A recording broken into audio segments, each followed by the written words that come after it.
SIR list সবাই দেখছো, আশা করি সবাই ভোটার লিস্ট গুলো দেখছো 2002-এ। কিন্তু ভোটার লিস্ট 2002-তে আমরা পৌরাণিক অনেক লোকজনকে দেখতে পাচ্ছি। কি বিশ্বাস হচ্ছে না তো? পৌরাণিক লোকজন কি বলছি কিছুই মাথায় ঢুকছে না। আচ্ছা দরকার নেই, এসো কাছাকাছি এসো দেখি, কম্পিউটার স্ক্রিনের দিকে দেখাও।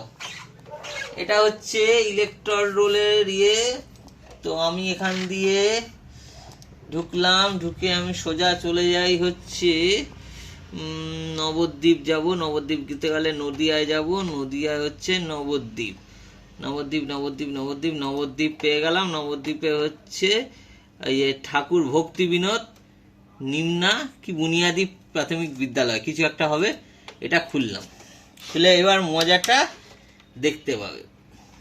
TL7, তাই তো? যা ক্যাপসে দিতে হবে, দেখেছো? যত তাড়াতাড়ি করি তত ভুল হয়ে যায়। কি গো, TL7 ভেরিফাই হলো। আচ্ছা এইবারে মজাটা দেখো। ফার্স্ট পেজটা কিছু নেই, নর্মাল। সেকেন্ড পেজে এসো। এই জয় পতাকা স্বামী দাস এই নামটা একটু খেয়াল রাখো।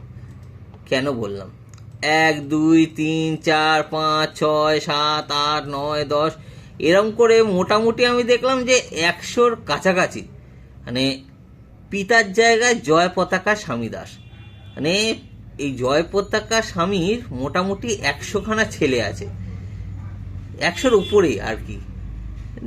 আমি তো অবাক হয়ে গেলাম যে এসআইআর লিস্ট 2002-তে ঠিক এই রকম টাইপের হয়েছে। তাহলে মানে 2025-এ এসে হয়তো দেখা যাবে আমার কোনো সন্তান নেই, আমার 4টে সন্তান হয়ে যাচ্ছে। জানি না কিভাবে কি হয়েছে। জয় পতাকা স্বামী দাস এই নামটা আমি এখানে গুনেছি, তাও বানান ভুলটা যদি না ধরি, মানে অ্যাকচুয়াল পুরো জয় পতাকা স্বামী দাস এই কথাটা রয়েছে মোটামুটি 134 না 35 বার। তোমরা চাইলে তোমরা দেখে নাও, আমি বলে দিচ্ছি। এটা তুমি পাবে হচ্ছে নদিয়ার এই নবদ্বীপ বিধানসভা নির্বাচন কেন্দ্র 77 নম্বর রয়েছে, দেখিয়ে দাও একবার। নবদ্বীপ বিধানসভা নির্বাচন কেন্দ্র, অংশ হচ্ছে পার্ট নাম্বার হচ্ছে 10, ঠিক আছে? স্কুলের নাম হচ্ছে এই যে ঠাকুর ভক্তি বিনোদী নিম্ন বুনিয়াদী বিদ্যালয়। এর তোমরা মোটামুটি সিরিয়াল নাম্বার 50 থেকে তোমরা মোটামুটি দেখতে থাকবে, দেখলেই বুঝতে পারবে যে কতগুলো জয় পতাকা স্বামী রয়েছে। দাস দাস শুধু দাস বলছি, জয় পতাকা স্বামী দাস। দেখো জয় পতাকা দাস রয়েছে, এটা বাদ দিলাম। এইরকম বাদ দিয়ে তুমি 138-40টা পেয়ে যাবে, এখানে ভর্তি ভর্তি